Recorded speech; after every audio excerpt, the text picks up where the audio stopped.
Okay, muli po, good morning. Nagbabalik ang Good Morning Boss. Kilalanin naman natin ang tinuguriang X Factor sa I Love My Culture.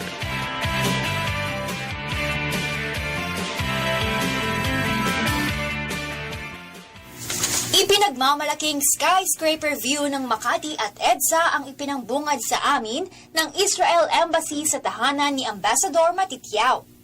Dito ginanap ang press con ni Ms. Rose Fostanes, ang former caregiver na nanalo sa X Factor Israel Season 1 na winelcome ng embahada. I think that the story of Rose is very much in line of this particular story of Israel and the Philippines. And I think that your story is an amazing story. How many people believed before that you are going to win the X Factor? I don't know, everybody believes in me, especially the Israelis. Yes, well, no, I'm talking about for us Israelis. I mean, the way that you came up to the end of it, to the victory, was an amazing journey.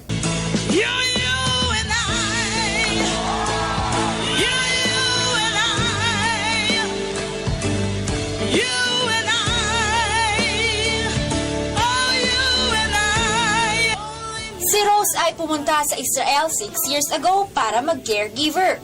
Gaya ng million Filipino workers abroad, siya ay nagpapadala ng pera sa pamilya. 23 years old pa lang ako, nag-abroad na ako. No? Nanggaling na ako ng Egypt, ng Lebanon, at huling-huli nga itong Israel.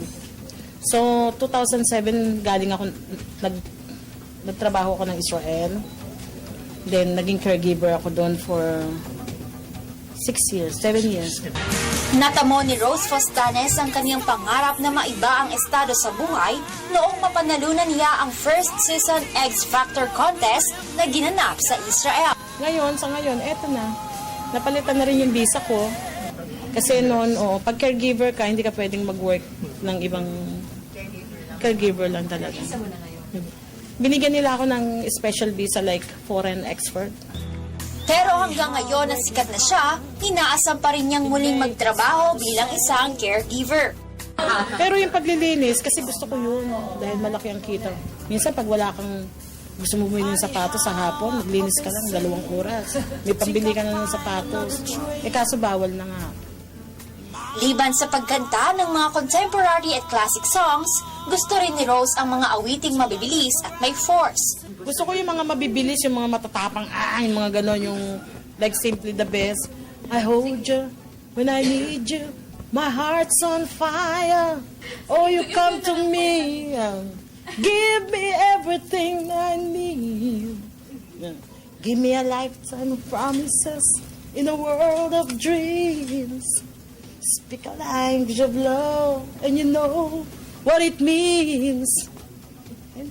Nagpaunlak din siya ng isang Hebrew song. Shehalebuke, rak Elohim shumeya, hakeeb ule mitoch aneshama. Ngayon, Rose has been cleared to sing in Israel and get paid for it. And it looks like Rose Fostanes is on her way to packing out Israel's concert venues.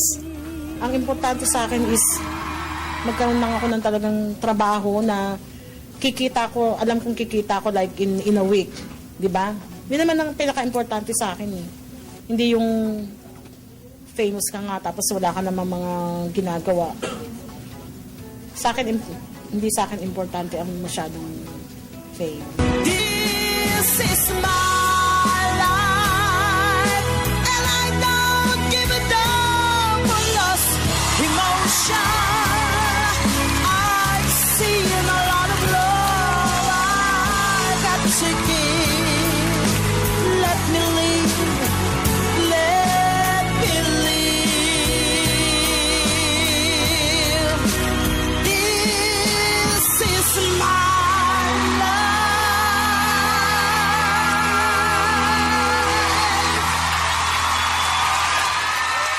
Thank you so much. Thank you so much. Thank you so much. Ano Sobrang pala sa galing yan, no? Oo, napakagaling ni Rose Fontanes. Kung maalala last year, no, Diyos, lagi natin binabalita si Rose Fontanes. So talagang kahit sang sulok man ng mundo, talagang namamayagpag ang talentong Pilipino. That's right.